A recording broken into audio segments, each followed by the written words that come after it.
Assalamualaikum warahmatullahi wabarakatuh. Perkenalkan, nama saya Riauningsih. Saya berasal dari SJK Ungku Haji Daud. Saya sekarang menjabat sebagai Kepala Seksi Pelayanan Rawat Jalan dan Kegawat Daruratan. Pada kesempatan ini, saya akan mempresentasikan materi mengenai model diagnosa organisasi, yaitu LIFID model. Menyelaraskan organisasi untuk meningkatkan mutu pelayanan rumah sakit. LIFID model itu pertama kali dikembangkan itu pada tahun 1965 oleh Harold J. LIFID. Menurut Harold J. LIFID, model itu berbentuk intan untuk menunjukkan hubungan dua arah dan saling bergantungan. Menurut LIFID, memandang organisasi itu sebagai sistem. Perubahan pada satu elemen akan mengubah keseimbangan elemen lainnya. Perubahan organisasi tidak pernah berdiri sendiri, itu menurut LIFID. LIFID itu menggambarkan organisasi itu memiliki 4 sudut yang saling terhubung erat secara dua arah. Yang pertama, task atau tugas. Yang kedua, structure. Ketiga, people, SDM atau manusia. Keempat, teknologi. LIFID model itu tidak hanya digunakan untuk menemukan masalah, tetapi juga sebagai pedoman dalam merancang perubahan yang lebih efektif. Relevansi LIFID model dengan pelayanan rumah sakit, saya sebagai Kepala Seksi Pelayanan Rawat Jalan dan Kegawat Daruratan, saya melihat bahwa LIFID model sangat relevan untuk diterapkan dalam pelayanan rumah sakit. Sebagai contoh, ketika rumah sakit ingin menurunkan angka tunggu pasien melalui penerapan sistem antrian online, perubahan tersebut tidak cukup hanya dengan memasang aplikasi baru. Rumah sakit juga harus menyesuaikan alur pelayanan, memperjelas pembagian tugas antar petugas, memberikan pelatihan kepada seluruh tenaga kesehatan dan petugas administrasi, serta memastikan koordinasi lintas unit berjalan dengan baik. Bagi saya, sebagai Kepala Seksi Pelayanan Rawat Jalan dan Kegawat Daruratan, model ini menjadi alat yang efektif untuk menganalisa masalah pelayanan dan merancang perubahan yang mampu meningkatkan mutu pelayanan rumah sakit secara berkelanjutan. 4 elemen yang membentuk satu sistem pelayanan menurut LIFID model yaitu task, structure, teknologi, dan people. Setiap elemen itu menjawab pertanyaan yang berbeda. Kalau task itu apa yang harus dikerjakan? Task itu meliputi SOP, alur pelayanan, target, indikator, pembagian aktivitas. Yang kedua, structure, itu siapa yang melakukan apa dan bertanggung jawab kepada siapa. Struktur itu meliputi wewenang, koordinasi, komunikasi, keputusan. Yang ketiga, teknologi. Bagaimana pekerjaan dilakukan? Teknologinya itu bukan hanya soal komputer, tetapi bisa meliputi SIM RS, alat medis, antrean online, metode kerja. Yang keempat, people, siapa yang melaksanakan pekerjaan. Itu meliputi kompetensi, motivasi, budaya, komunikasi, dan kepemimpinan. People itu tidak hanya berarti jumlah pegawai saja, yaitu tadi meliputi pendidikan, kompetensi, motivasi. Saya berikan contoh alur rawat jalan dan kegawat daruratan.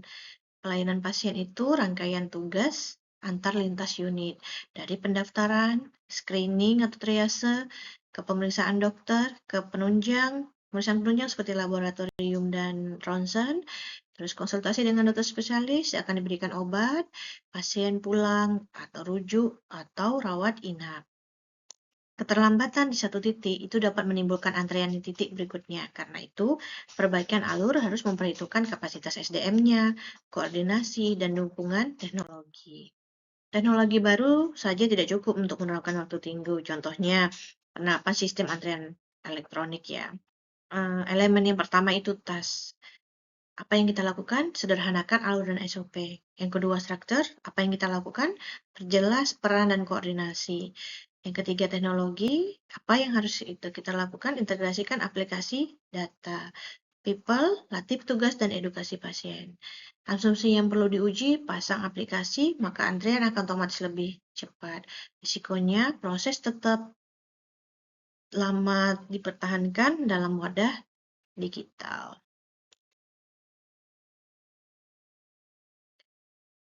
Adapun cara penggunaan LIFID model itu tadi, yang pertama kita mengidentifikasi masalah atau kebutuhan perubahan. Yang kedua, kita menganalisa keempat elemen Leavitt model tadi. Yang ketiga, kita itu menganalisa hubungan antar elemen. Yang keempat, itu strategi perubahan. Yang kelima, melaksanakan perubahan. Sebagai contoh, diagnosis itu dimulai dari fakta, bukan solusi yang disukai. Setelah masalah teridentifikasi, yaitu waktu tunggu pasien lebih dari 90 menit. Elemen tasnya, apakah alur terlalu panjang atau berulang? Kenapa alurnya terjadi terlalu panjang dan berulang? Itu karena pasien itu berpindah ke banyak loket. Kalau strukturnya, apakah koordinasi dan kewenangan jelas? Antriannya menumpuk antara pendaftaran dan poli. Teknologinya, apakah sistem terintegrasi dan memadai? Ternyata belum, karena pendaftaran masih ada yang manual. People, apakah petugas siap menjalankan sistem? Sebagian petugas itu belum menguasai SIM-RS. 6 tahap tadi menjaga perubahan tetap sistematis, yaitu dengan identifikasi masalah, gunakan indikator audit, survei kepuasan pasien, dan keluhan pasien. Kedua, analisis 4 elemen tadi, temukan penyebab pada tas, struktur, teknologi, dan people. Yang ketiga, uji keterkaitan, petakan dampak perubahan antar elemen. Yang keempat, susun strategi, rancang intervensi yang saling mendukung. Yang kelima, implementasi, komunikasikan peran dan sumber daya dan hambatan. Yang keenam, monitoring, nilai hasil dan lakukan perbaikan berkelanjutan. Prinsipnya, jangan melompat dari keluhan langsung ke pembelian teknologi. Pendaftaran online mengubah lebih dari sekadar teknologi. Pemicu perubahannya itu pendaftaran online ya. Satu keputusan teknologi memicu penyesuaian pada 3 elemen lainnya, yaitu tas, SOP berubah dan alur dipersingkat, structure, pembagian tugas serta koordinasi disesuaikan, people, petugas dilatih, dan pasien diedukasi. Strategi perubahan harus menyentuh seluruh elemen, seperti elemen tas. Itu pertama, lakukan sederhanakan SOP. Yang kedua, kurangi absensi tanpa nilai tambah. Ketiga, percepat alur pelayanan. Kalau yang structure, pertama kita perjelas pembagian tugasnya antar unit, lintas unit gitu. Yang kedua, perkuat koordinasi antar unit. Yang ketiga, percepat keputusan operasional. Terus teknologi. Lakukan antrian elektronik, yaitu antrian online, terus rekam medis elektronik, dan integrasikan dengan SIM-RS. Yang keempat, people, pelatihan kompetensi, pendampingan penggunaan sistem, dan budaya pelayanan prima. Ini contoh studi kasus ya, menurunkan waktu tunggu menjadi kurang dari 60 menit. Yang awalnya lebih dari 90 menit, sekarang tujuan kita, sasaran kita adalah kurang dari 60 menit. Tasnya, apa yang kita lakukan, SOP dan alur disederhanakan, strukturnya, koordinasi antar unit diperjelas, teknologi, antrian dan pendaftaran online, people, pelatihan, serta pendampingan. Ini bisa didukung dari kenapa kita ngambil kasus ini datanya didukung dari SKM dan komplainan pasien. Simpulannya, perubahan berhasil ketika 4 elemen itu bergerak.